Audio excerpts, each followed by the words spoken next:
what? I can't hear you. Oh, okay.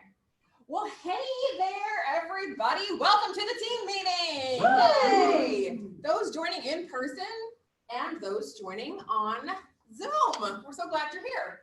So let's take the first couple of minutes, as we always do, to spend it in a moment of gratitude. So let's just be thinking about things that we're grateful for, people we're grateful for, maybe transactions that close that we're grateful for. I know some of you have those in this room.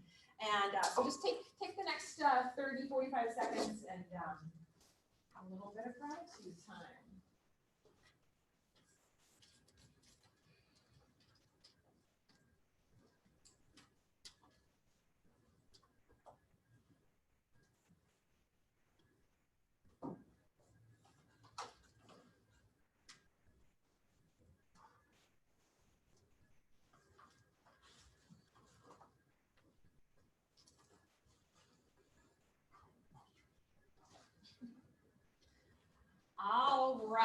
All right. Well, if anybody wants to do any sort of a gratitude share, you have the opportunity to do so. Taylor has our gratitude bucket, and it looked like somebody dropped a couple in, so he's going to read those for us. So tell us, Taylor, what's somebody grateful for? Somebody's grateful for sunshine.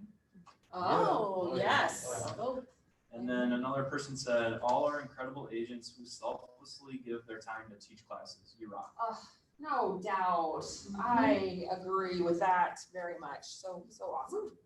Anybody else have a bucket fill or a shout out? Melissa. Brian just told me he saved the day for my sister and brother-in-law. Wow, Brian saving the day. All right, thank you, Brian. That's awesome. Holding deals together. Gotta love that. We'd like for them to not fall apart in the first place, but you know, got somebody to keep it together. That's awesome. Anyone else have anything they want to share? I gotta shout out Jessica Nearing over here, just with all of her work over the last month and a half with Spark and Elementals. I was gonna say the same thing. Yeah. Yay, Jessica! So good. Thank you. So good. You know, probably my favorite part about Jess's rolling that program out is that I've heard from so many agents who are experienced agents that they learn so much from it. And I think it's just such a great reminder that that's why she opens it up to everybody, because it doesn't matter how long you've been in the business, you will learn things from just that refresher. And I like the analogy of, you know, Tiger Woods still practices putts, you know, like just because, you know, he is a pro doesn't mean he doesn't still have to practice. So. And I think too, even if you took the old Ignite, it's worth the time with the new one, because it's completely different. Yeah. And still kind of evolving a little bit. So next time it might be even faster sessions, right? So we'll just get right to it.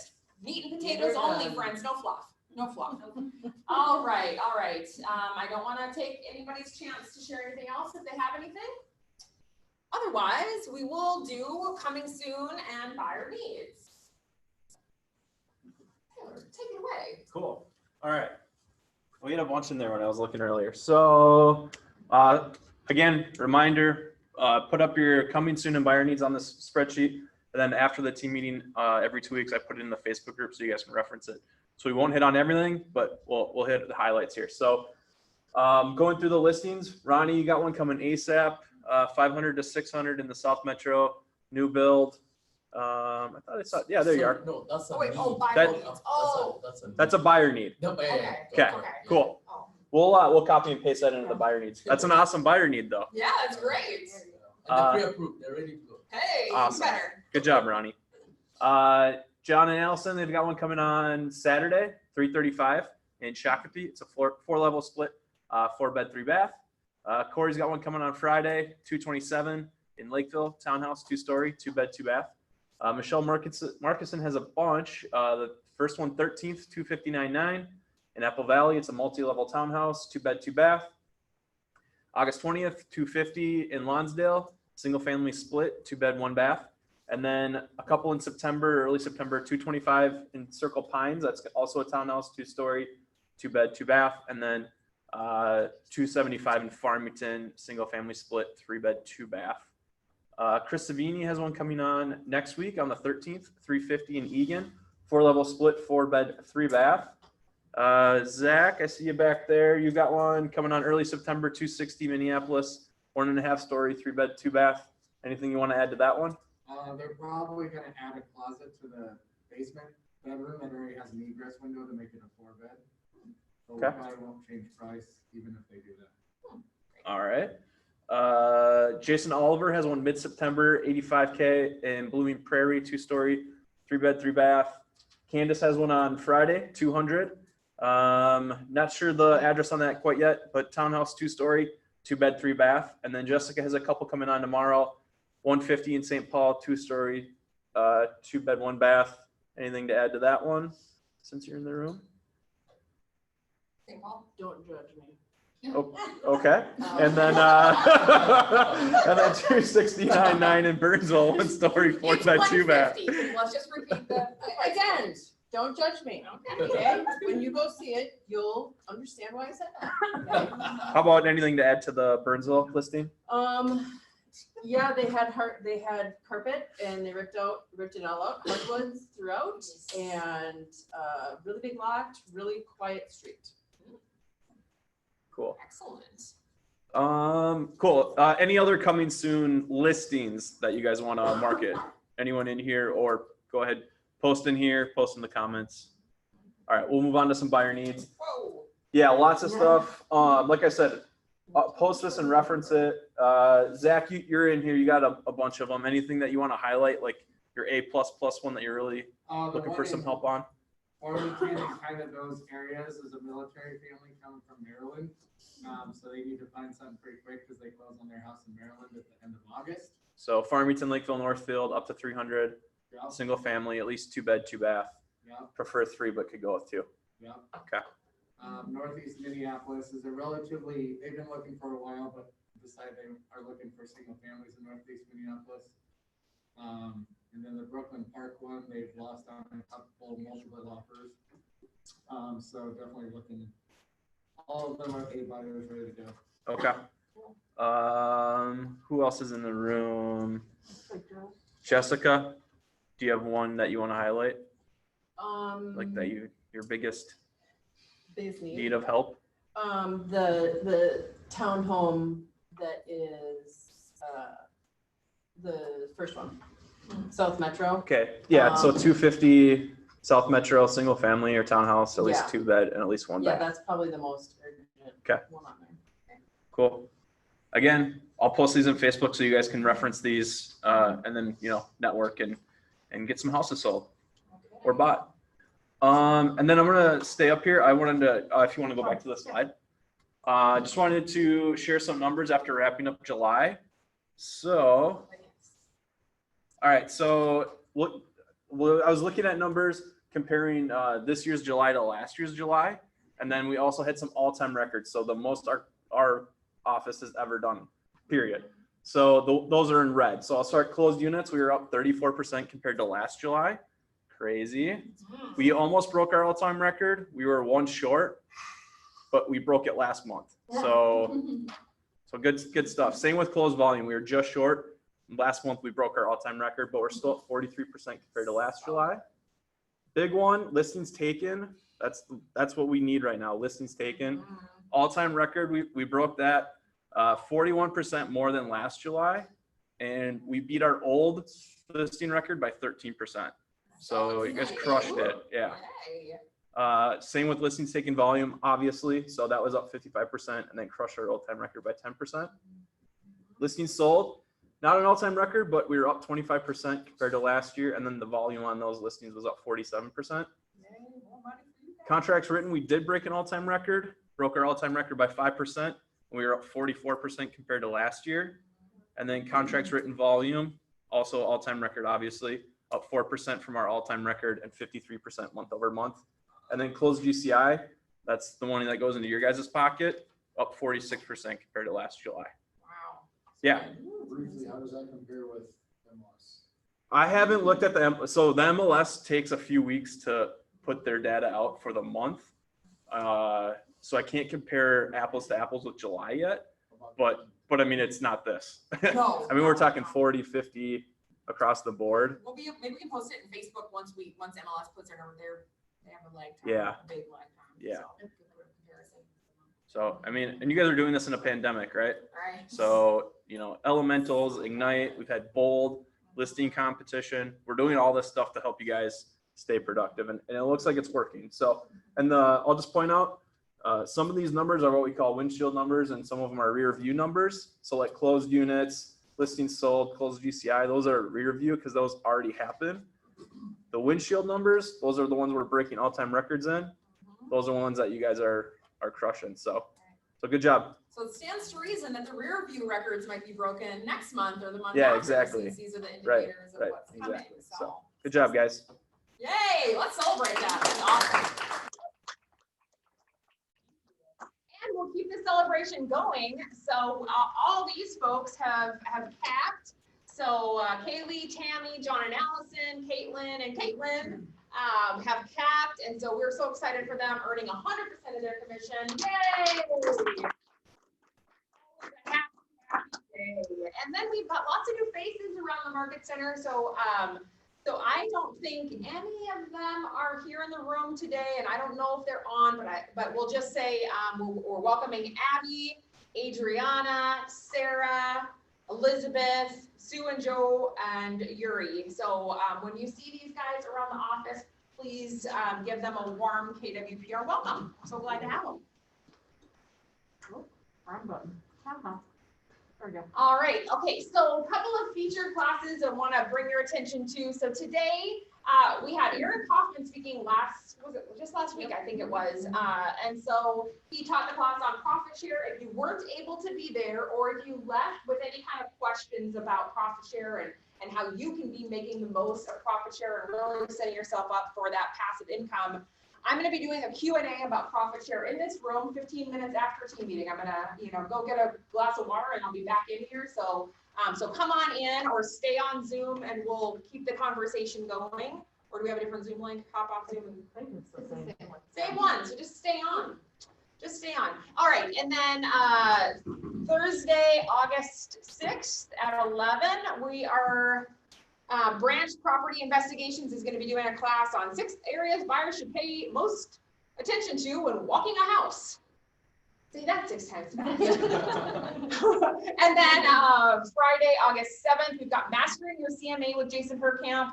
This is probably one of the most popular classes that certainly that Jason teaches, and one of the most popular classes in the Market Center. So if you think you know everything that there is to know about CMAs, you're still going to learn something. And if you ever find yourself having questions about how to be faster and more effective and more efficient with your CMAs, come and listen to Jason on August 7th, which is this Friday, right? Yes. Yep. So, and then Monday, we've got listing presentation with Sarah. Oh, Tuesday, yes, okay, Tuesday. Tuesday, woo. All right, Tuesday, listing presentation with Sarah. And then Wednesday the 19th, instead of regular team meeting, we're going to have a town hall. So you'll remember we have those quarterly when we're not in a pandemic, and I think this is our first one for the year. So we'll be just doing a town hall, updating everybody on anything that's coming from KWRI and anything pertinent to your businesses. And then afterwards, we're going to do a tailgate party. We're going to be grilling and chilling out in the parking lot. So be sure you've got that on your calendar. That is August 19th, 11 to 2:30. There'll be lots of fun stuff. Steph, anything to add about that fun day? Yeah, with the tailgating party, just, make sure we'll have food there and we'll have it be, COVID friendly. So there'll be individually wrapped things and, we'll have some yard games, and it'll just be a good time for all of us to connect, in the midst of everything COVID. So we Bring a haven't lawn really had chair, bring a lawn chair. So it'll be a good chance for all of us just to see how everybody is. So yeah, it'll be good. Yes. All right, and then a couple other featured classes to be sure are on your calendar. Dick Dillingham is a national presenter, and he's teaching a class called Lives Worth Living. That is next week, the 12th, from 9 to noon. It's free. The region is paying for that. So, so if you want to put that one on your calendar, I would highly suggest it. Another class that Jason is teaching is internet lead conversion. So we've got a lot of people who are taking advantage of Facebook leads right now through Command, which is a fantastic opportunity But what do you do when you've got 65 leads in your pipeline and you're not necessarily putting them on a regular touch system? You know, are they hearing from you 7 times in the first 5 days, or, you know, all these things? So Jason's going to talk about what they do on their team and what he's learned through his years of experience on how to convert internet leads at a high level. So be sure you got that on your calendar. We already talked about town hall, and then we've got class coming up, Build Your Business During a Crisis, with another national presenter, Steve Black. So August 26th at 1 p.m. Put that on your calendar. Lots of great stuff coming up.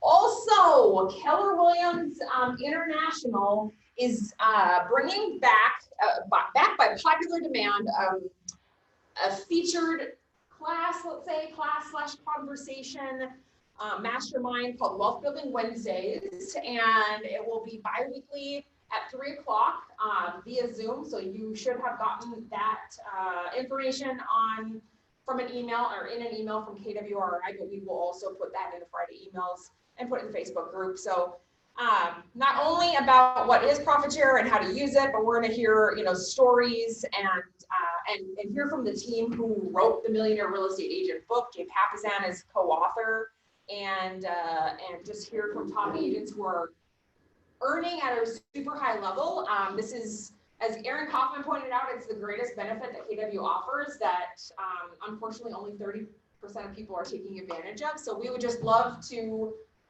be sure that if you're one of the 70% who isn't, but you want to be, that you have the tools to do so. So just one more way for you to learn more about profit share and build your wealth.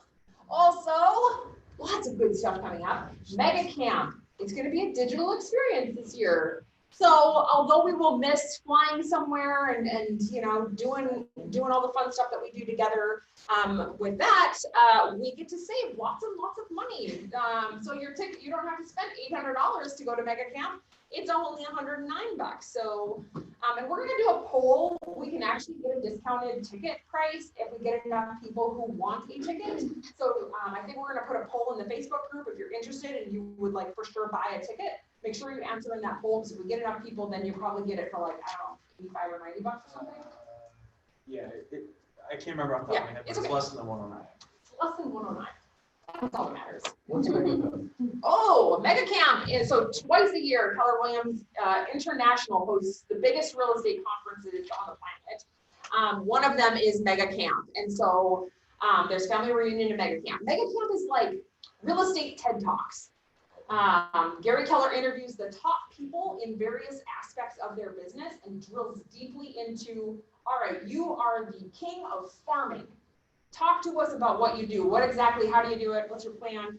20 minutes, bam, bam, bam, get us all the good stuff and, you know, handouts and all sorts of stuff. But it's your opportunity to hear from the best and brightest and more successful KW folks all around the world, really, all on one stage. So it's going to be fantastic. Great question. All right.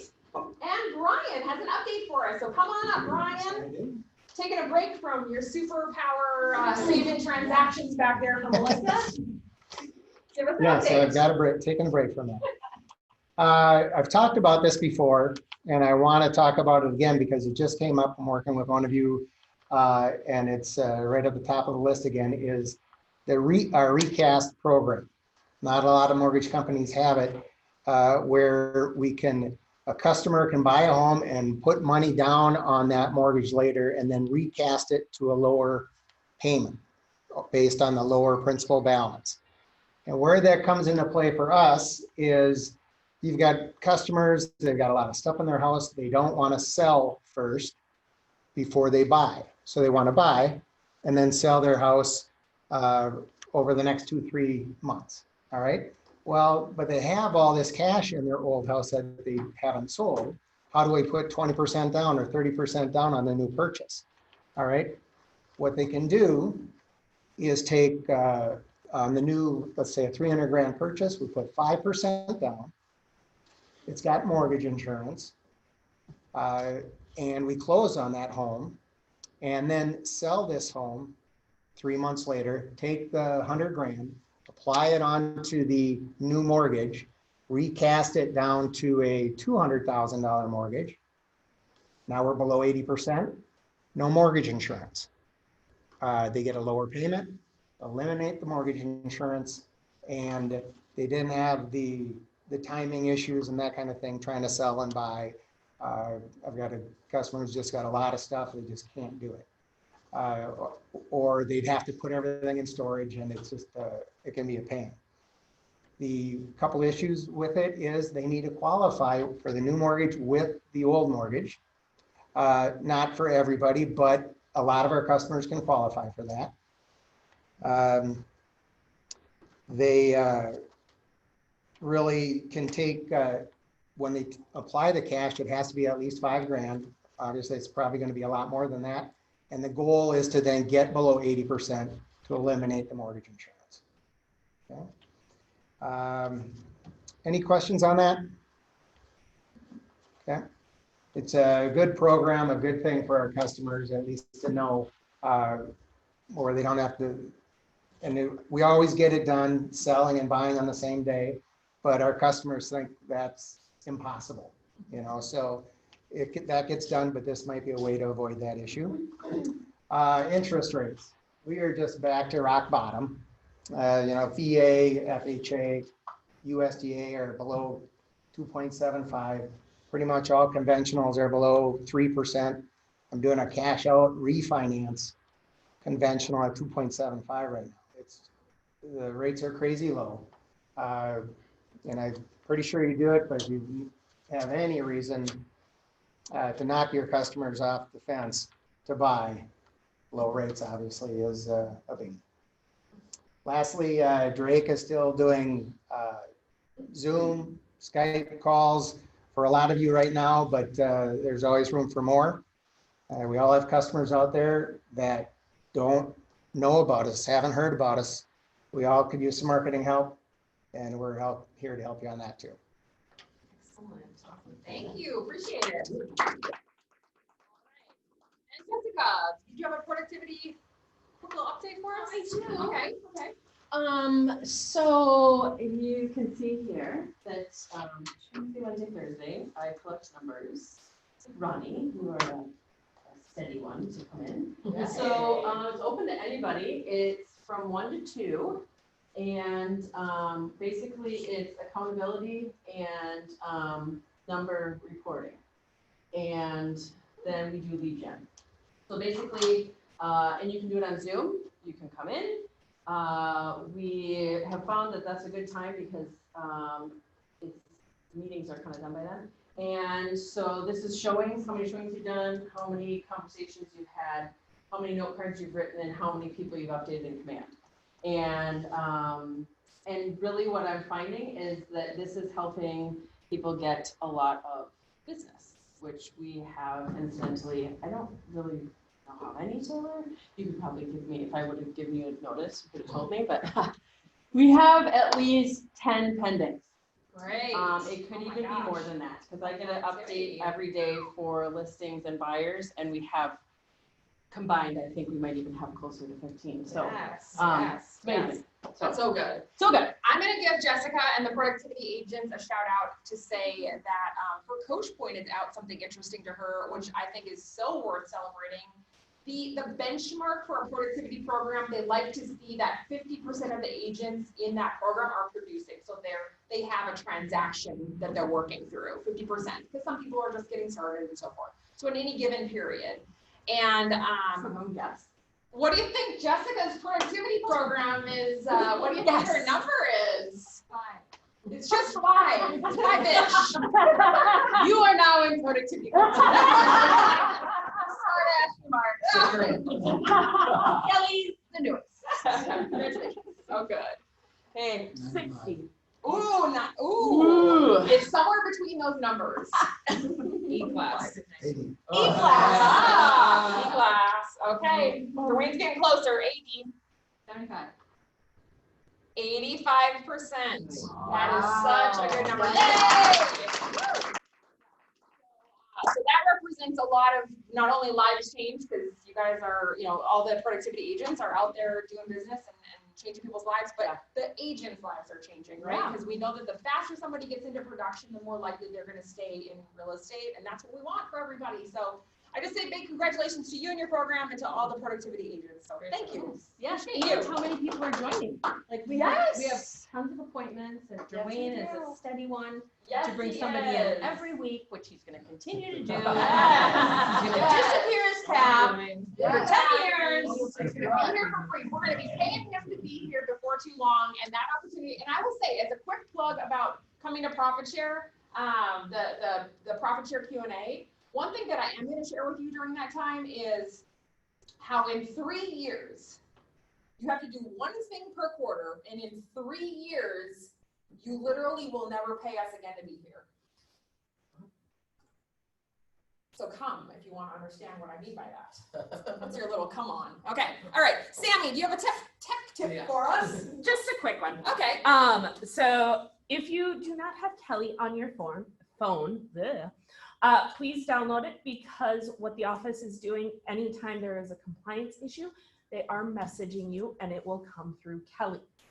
Very soon we will have email notifications for returned or problem children files, but it's not there yet. So make sure you have Kelly downloaded, so that way if Steve or Meg says, hey, you're missing stuff, you will know that you're missing stuff. So that is my quick little update. All right, be sure you've got Kelly on your phone and that you are using it and that it's updated. Excellent. Okay, all right. Well, I am so excited to introduce you guys to our special guest today, and I'm going to go over here and turn my camera back on. We think that this might be a better way of hosting this, so I can actually have a conversation. Let's see. Do I stay muted? Did you tell me? Yes, you stay muted, the microphone will pick you up. And Okay, Rhonda, can you see me and can you hear me okay? Yes. Oh, terrific. Oh my goodness, yay. Well, Rhonda, I am so excited to have you. Welcome from Minnesota. Yay, Thank Rhonda. you so much. Good to have you. So I'm just going to do a quick explaining to everybody how you and I ended up having this fun conversation we're about to have, and then I'm going to give you an opportunity to give us your bio, and then we'll dive into you sharing your story of how you became the listing queen. So I mastermind with other team leaders across the country, and had an opportunity to build a relationship with one who's in the Houston market. So Katy, Texas is the location of that market center. And I reached out to her and I said, who is a part of your market center who is just killing it, just a listing rock star, because we are so focused on listings right now. And she didn't hesitate. She said, you got to talk to Rhonda. So I reached out to Rhonda and said, would you be willing to get on a Zoom and just share with us some of your secrets and some of the things that's really working? And she just very graciously said, absolutely. So here we are. Yay. So Rhonda, first question is, can you just give us a little bit of a bio? Tell us, how long you've been in the business, and do you have a team, and, just kind of roughly your production numbers and that sort of thing. Give us a little background. Okay. I've been in the business about 6 years. I have worked for 3 top producers in my area. Just kind of been coached and mentored by the best in the business in the city. Decided to go out on my own just 3 years ago. So I would say last year I did about 42 million. I have one agent currently that works for me. I have a transaction coordinator and also a executive assistant. Wow, that's fantastic. That is so good. All right. Well, I've got lots of questions, so we're going to dive into those, and I will save some time at the end for Q&A. So those of you who are joining us via Zoom, if you want to put those into the chat, and then obviously you can't see everybody, but there's a room of people here too, so they can see you. Thank you for having me. Yay, yay. All right. So talk to us, Rhonda. What are your top 3 sources of listing business? Where does your business come from? Well, I'm more of a face-to-face. So I enjoy networking. Obviously, that's a little bit of a challenge right now. Open houses, networking in my neighborhood, such as doing, wine clubs, book clubs, bunkos, those kinds of things. Anywhere that I can meet with a specific group of people that I see at least once a month, that I'm able to build relationships with. Facebook, big on farming. I live in a community, probably 4,000 people. I mean, I'm sorry, about 4,000 homes. So in that regard, when I went out on my own, I just started doing open houses. I had an opportunity to meet residents because there's a lot of moving up and down in our community. So I was able to meet a lot of the residents that way. And then from there, like I said, engaging in book clubs and bunkos, those sorts of things, getting listings. So I've got my signs out. I also there's a newsletter for our community. So I have a big full page ad in there as well. I didn't start that way. I started with kind of a smaller ad. But I also used to work as a media buyer in advertising, and the one thing that I've always learned is, to always layer your marketing. So they keep kind of seeing that impression over and over and over again. I did a lot of engagement on my community page, and then started doing community events. So I've done, and it just happens by accident, really. I was online looking at Facebook, and I saw the women talking about, oh my gosh, I need a babysitter. Does anybody know anybody? And so I just thought, what a great idea just to get our residents together with these babysitters, that live within our community and have an opportunity to meet. So that was a huge success. Ended up getting a great luxury listing from it, which in turn I've gotten referrals in that same section of the neighborhood. So that's been, it's gone really well in that regard. I also have a college-age daughter, and as you know, you spend hundreds of dollars on those care packages, so to speak. So I just started a mom's club group through our community page and said, hey, let's all get together and buy an item. Let's get 30 of us. We'll all throw the items in the box. I'll supply the boxes and all the supplies, and y'all can decorate them, and we can drink wine and have fun. So that kind of took off, got a referral from that. And then just recently, just because of our, just the media is kind of tough on things. So what we ended up doing was, I'm sorry, my husband was distracting me. Rude. With a note. Anyway, just in our media overall, it's just been kind of negative, and I think the community, is kind of feeling a little sluggish as well. And so we have a very beloved Fulshear Police Department within our community. It feels like kind of a small town. And they'll literally ring your doorbell if you have your garage door open at 11 o'clock at night. And I mean, they're always there for the first day of school. They introduce their German Shepherd, to the kids, and they're very connected with our community. And so again, I'm on Facebook, and a friend of mine posted, oh, my neighbor has we support the Fulshear PD sign. And I think that's awesome. And so I just kind of took that and ran with it. So I decided I'm going to post that on my community page that I'm going to donate 400 signs that say the Fulshear PD. If you want a sign, just sign up. So got a slew of people signing up for the signs. A lady from my neighborhood actually had a sign company. So she kind of took it and ran, decided to donate 100 of her signs. And then it just kind of picked up from there. Had somebody offer to do a Google page capture so we could get the addresses, because didn't even think about having to deliver 100 signs or 500. So she offered to do a Google capture where people could put their names and information. You could get emails, phone numbers, great way to build your database. Wow. And then had a Boy Scout leader reach out and said, hey, I've got these Boy Scouts. They can help you distribute all the signs because they already put the flags up everywhere. So it was really just the community all came together and made it happen. And then just last week, the Fulshear Police Department had me visit with them and offered me a full-time lifetime membership to their foundation, and handed me an award and that kind of thing. So you really want, if you're farming a neighborhood, you really need to be invested and, show that you truly are a member of the community. One thing my husband was mentioning was swim club. So with the swim team, they have the swim bags that they put all their gear in.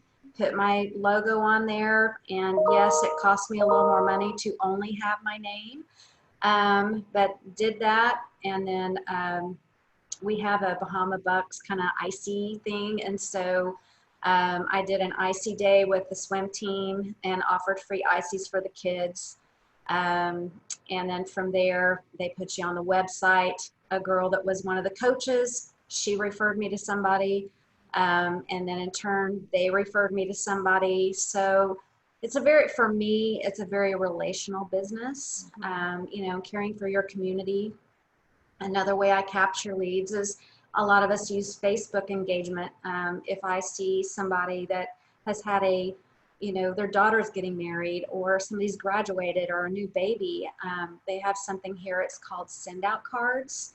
And you can actually capture the picture that they put on Facebook and then write a little message and mail it to them, right? Yeah. And then since I'm kind of known in the neighborhood, when people get on Our Lady's page and they're like, hey, I need a realtor, anybody that ever shouts out my name, I always capture that and I send them a little gift in the mail through the send out cards, whether it's candied almonds, brownies, gummy bears.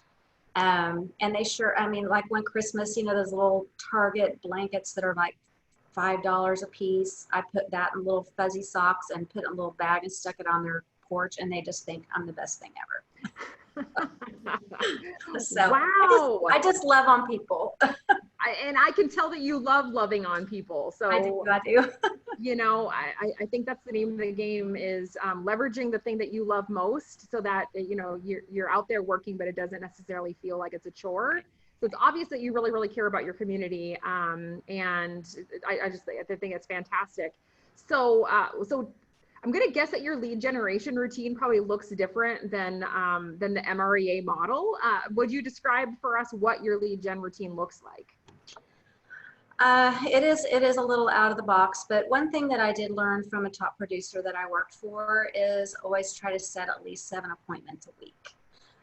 Whether that is a listing appointment, you're meeting with a new buyer, you're lunching with friends that refer you, whether you're going to go out and build builder relationships and introduce yourself to a builder, take a little treat with you, little pop buys. Those are the kinds of things, you know, that I've learned from other producers that I've done that have kind of worked on my behalf. I'm not necessarily someone that makes phone calls, although because now that I've built my brand and my name and my community, that is one thing that I do need to incorporate is to start calling expireds and kind of work those listings as well. I've still been very hands-on. I kind of went from zero to hero, so to speak, overnight. I didn't expect to grow as quickly as I did. And so now I'm kind of trying to backtrack a little bit and then, you know, start all my marketing and branding and getting all of that together. So that's been very time consuming, you know, trying to find graphic designers and things that kind of fit with what you're looking, well, what you want to present yourself as. So I've been spending a lot of my time there. And so now I'm kind of starting to look to build another team member just to kind of leverage my time a little more so that I can start kind of making those calls and see if I can bring in more business that way. So good. So good. So, you know, I think you guys are in a seller's market, and we certainly are in a seller's market. Is that confirmed? It's a pretty strong seller's market still for you guys? Yes, and congrats to y'all for breaking all-time records. That's amazing. Thank you. The agents have been working really hard, so we're grateful to have been deemed essential. Yeah, absolutely. We don't take it for granted, that's for sure. Right. So sometimes we hear from agents that it's a little bit harder to show value in a time when it seems like you just can put, you know, a cardboard sign in the yard and somebody will come and buy it. Right. So what are you doing to kind of combat that or to really show value with consumers who maybe think it's easy to sell a house right now? Well, I just kind of bring experience into it, or experiences that I've had. There's a well-known attorney in our neighborhood, and I love her, and most of our community does too. Like I said, we do a lot of cross community events, and so a lot of people know this attorney as well.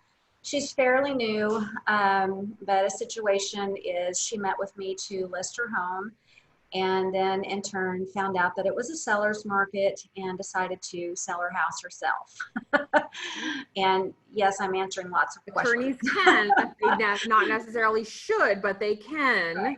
Right. So, you know, when I have conversations with people, it's like, you know, it looks easier, and, you know, that's the reason you don't walk into a courtroom without an attorney, right? They make it look a little bit easier. But I just kind of talked to them about some obstacles, you know, that she's experienced. And one of those is she overpriced her home based on a couple of other properties in our community, but what she didn't take into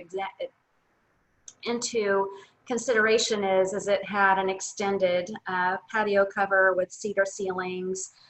There were just some other upgrades that if you don't know our business, you don't really know, you know, the adjustments, outdoor kitchens, you know, so to speak. So there were things that she didn't take into account. She just saw that the floor plan was just like hers and assumed automatically that that's what her home is worth. So that's all fair because of the fact that it is a seller's market and there are some people that are going to pay that, which happened. But in turn, the next person came along to purchase the home and decided, you know what, I really need some help with closing costs. So then they rolled $10,000 into closing costs into the appraisal price, or that needed to be appraised. Had she been an agent, she would have known to fill out the little appraisal addendum and say, hey, we're giving you closing costs, but we're not going to guarantee we're going to appraise for that, right? So then in turn, she gets the appraisal, doesn't meet the appraisal, so then she's scrambling trying to find comparables to support it. She's already purchased a new construction home. She's already put the money down. It's an inventory. She has to close by a certain time, and she needs a specific amount of money. And she thought that that's what she was going to have in her pocket at the end of the day, right? So all in all, you know, as a good friend of hers, I said, I understand sometimes we feel like we can do things ourselves. You're going to save money, and I'm a good friend of yours, and I'm going to take care of you and I help you through this, which I did. And then, you know, just other situations where there was a woman that went into new construction and they told her that she could actually buy and sell, you know, without selling, she could purchase the home. Well, at the 11th hour, once they had the home all built, they said, guess what? You can't. So they brought in another company and told her that they would give her rental money to lease the home, and then they would get her in a rental agreement, and then she could purchase the home being in this rental agreement. So also in that agreement stated that she was going to drop her price 2% every 30 days. So of course, the first time this price reduction came about that she had agreed to in writing, she reached out to me. Oh, well, I went to the builder and I told them that you were going to list my house. You know, they knew that from the beginning, and I actually have a good relationship with the builder, their sales rep. So I went and talked to him, and he said, I didn't realize it was a seller's market, you know, with the rental, that you could help her. You know, I apologize. But at the end of the day, this poor woman is in this agreement for 2 years, and they way overpriced what they said her home was worth.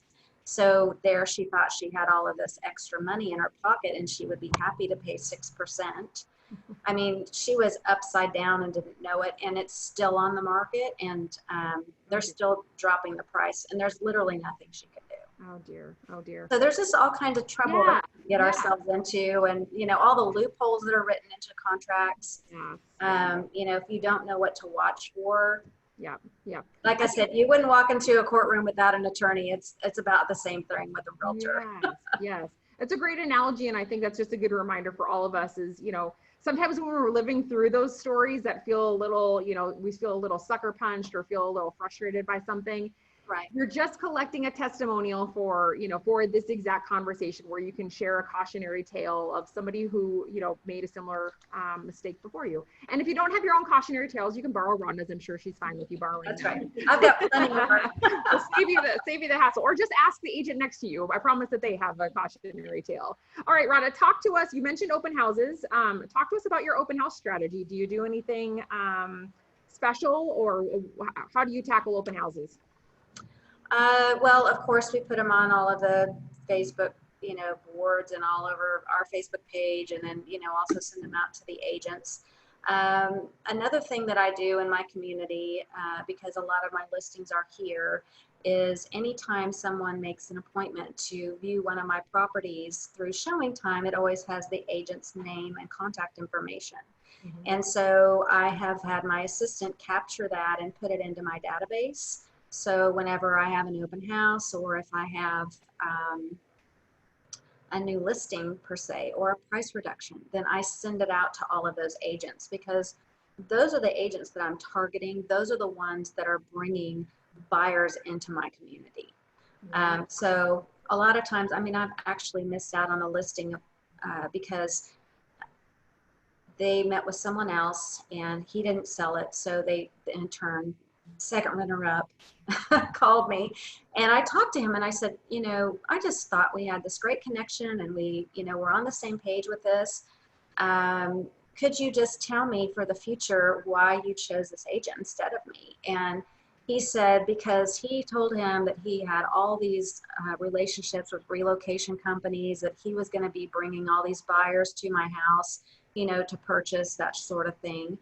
And so that kind of covers us, right? When we are capturing buyers that are bringing people into our community, whether they're relocation, whether, you know, they're brand new agents, or, you know, anyone, it's pretty much going to blanket, you know, any of those kind of conversations. As, you know, maybe I don't have something with Cardis or, you know, with another relocation company, but I do have relationship with all of those agents. I have captured all of those relocation agents' contacts, and they are all, I'm going to be reaching out to them to ensure that your home is in front of them. Yeah. What a great idea. So send those out, you know, in regard to open houses. The other thing is we have a very successful agent in my neighborhood that works around my neighborhood, I should say. And I had never thought about this, but your open house sign is your brand. That is your marketing. So if you have an open house sign that is very generic, then you're not marketing yourself. Again, you want to layer, you want them to see you as much as possible. So on your open house sign, however you brand yourself, with your logo, with your picture, it needs to be on the sign. Your name needs to be on the sign. Your phone number needs to be on the sign. Your brokerage needs to be on the sign. That's very important. Your brokerage gives you leverage. You don't work for any brokerage, you know, that has no name, that people are not familiar with. Everybody knows Keller Williams, right? We have a culture. We're known for the way that we treat people and how we care for people. So it's important that we have our brokerage on there as well. But here's the trick is I'm not allowed to have any open house signs in my neighborhood. So across the street, I can. And it's a very busy thoroughfare. So on each intersection to the entrance of my neighborhood, I make sure I've got 3-4 signs, and then I've got a few on the corner. And then I pay somebody to place probably 50 open house signs, which sounds obnoxious, but it works. Because what it does is it makes you look bigger than you are. So for instance, another community is Firethorn. She lived in Firethorn, so her signs were all through Firethorn, all down 1463, all the way down Fry Road, all the way down Cinco Ranch Road, which are all main arteries.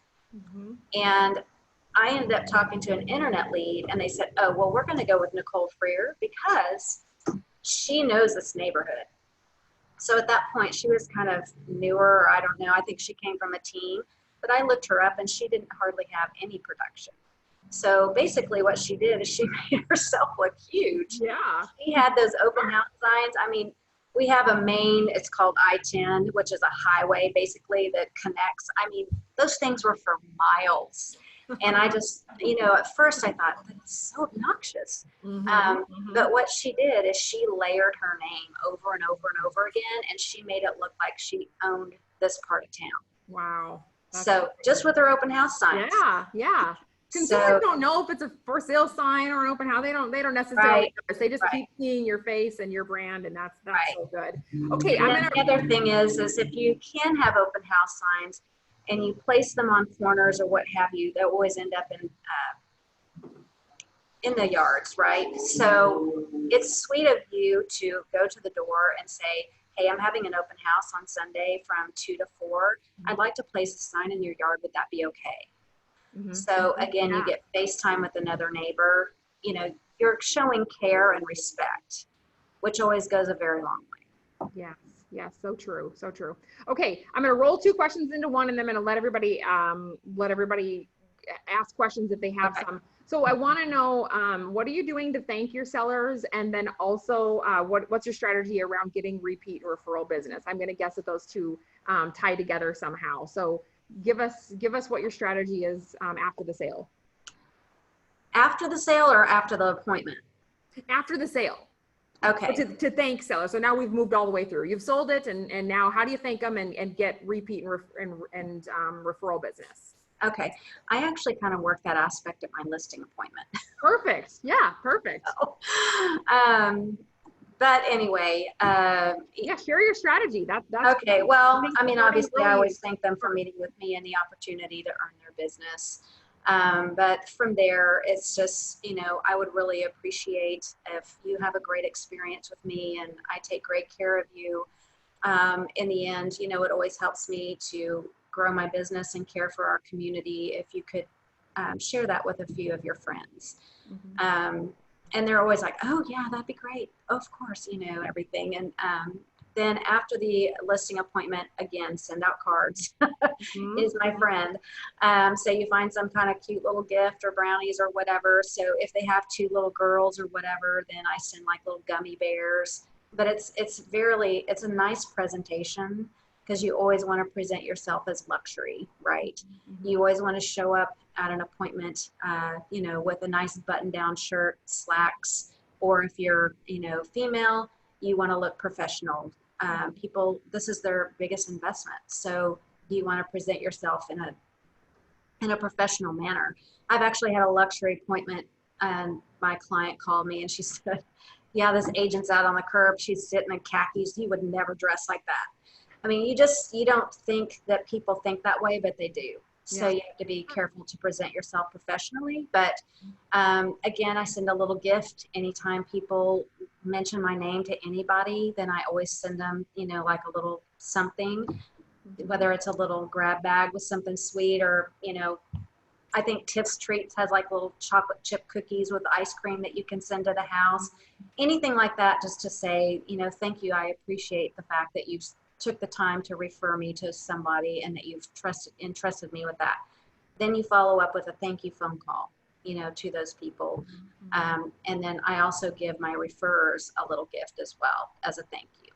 Oh, okay. How nice. All right. I'm going to open it up for questions. If you're on Zoom, you can type it into the chat, and everybody here, if you have a question, here's your chance. What questions do you have? Wow. Maybe we covered everything. We got one coming. All right, Chad. So I heard 0 to hero, and you're now scaling back. Tell me real briefly, or tell us real briefly, if you would. What does that look like? Is it, wow, I am oversaturated in X department, now I need to fill in the Y department? What does that growth model look for you with foundation building? Okay, I can't hear. Can you read? Okay. Yep. So basically you mentioned going from 0 to hero, and now you're kind of having to backtrack and, okay, let me fill in the pieces of the business that were maybe missing before. So, sure. So we're just kind of curious, can you give us a little bit more detail there on what that looks like? I'm going to guess you mentioned adding more team members and maybe some processes and systems. Just tell us what you're doing, what's your strategy now? Okay. I wasn't even really working a database too much. So the first was kind of figuring out the database. Second is, oh, sorry, my husband's trying to help me again by turning up my volume. We appreciate it. Yeah, so just really marketing materials. I didn't have a logo. I mean, I mostly just kind of use my face as my logo. I had my signs, but I needed to kind of dial everything in and make it all brand and be the same. And so in turn, I finally found a designer that I liked. And so we put together folders, we put together vendor sheets. So that's one thing that your clients will absolutely love you for, is if you have 2 or 3 vendors, you know, in several different categories, then you can have those nicely printed in a bifold, and that's all branded to you as well. BizBox is something else I'm thinking about using. It's a company that does branding, moving boxes. Oh, so yes. you can put your logo, and I'm going to put my logo with my name, and then just put, let's wrap this up. And so I'm going to give them 2 of those boxes, and then possibly give them 10 kind of more generic at the same time, because I'm going to need them to stage, right? They're going to need something to put it in. So got a design for that. I also, whenever you sell a home, you need to brag about it, and you need to get that sold sign up immediately. So that way the neighbors see, you know, that you're doing business, but then also brand your postcards that you've sold a home in their neighborhood, you know, and do the call to action on those postcards. Every time you sell a house, you need to send out a postcard to at least 100 people. So we've branded those kinds of things. I'm trying to think of what I'm working on now. Of course, I redid all of my realty signs. I have an ad in the newsletter, so I had to rebrand that as well. I went and got a big tent because we do Halloween activities in my community. So now it says Rhonda Pullman, Keller Williams. And so I did a little table and decorated it all up and passed out candy, and then did a little raffle for a photography session, a mini fall photography session. Again, capturing information. So I had to brand my tent. All those kinds of things. We have shirts now that say Pullman Property Group, little polos, like when we go to those tent events. Yeah, great. So those are kind of some of the things I'm working on, but also incorporating those internet systems, because I haven't really worked those as much. So I need to kind of figure out how to capture those. And so I'm kind of learning like y'all are, you know, in regards to technology and those kinds of systems. So yeah, that's what I'm trudging through now. Right. Okay. How'd you get your first listing? We have a question. That's a great story. Oh, good. We'll probably have to end on that because we're toward the end of the time, but if you've got time to share it with us, we would love to hear it. Okay. Well, we were in a building that probably had 2 or 3 other businesses, and I was going up to the office, and another couple stepped into the elevator, and she had like a little oatmeal packet or whatever, you know, those little cups. And I was like, oh, that's a great idea. You know, breakfast on the run. That's awesome. And so we started talking, and, you know, about how we're always rushed in the morning and, you know, missing out on breakfast. And I said, oh, well, so were y'all going to buy or sell a house? Because I just assumed she was going to my floor, because there's only 2 or 3 little other businesses in there. And she goes, you know, actually we are.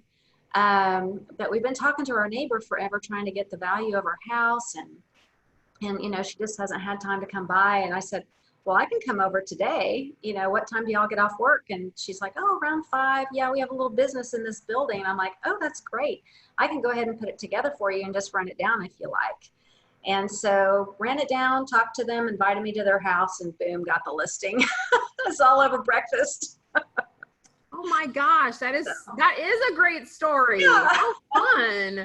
And you know, what a good lesson for all of us. You know, I think everybody here knows to be responsive when you're even the people, you know, your neighbors, your friends and family. You actually have to work a little extra hard for those people, because they're expecting that you're working a little extra hard for them. So I love that.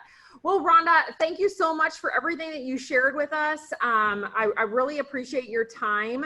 I'm going to be sure to share your information in our closed Facebook group so that everybody knows who to contact when they've got a Houston, Katy area referral. I'm sure that you'd be happy to take good care of those people. It's obvious that you care a lot about your community. You care a lot about your clients. So we would welcome the opportunity to send you some business. So thank you again for your time. We really appreciate it. Thank you for having me. All right, thanks. All right, guys, and with that, team meeting is over. So good to see all of you. Thanks for those of you who joined us via Zoom.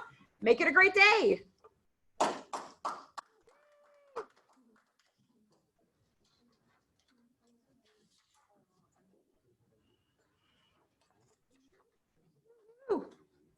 I will leave this on. I'm gonna Okay. stop this. I'm gonna make sure.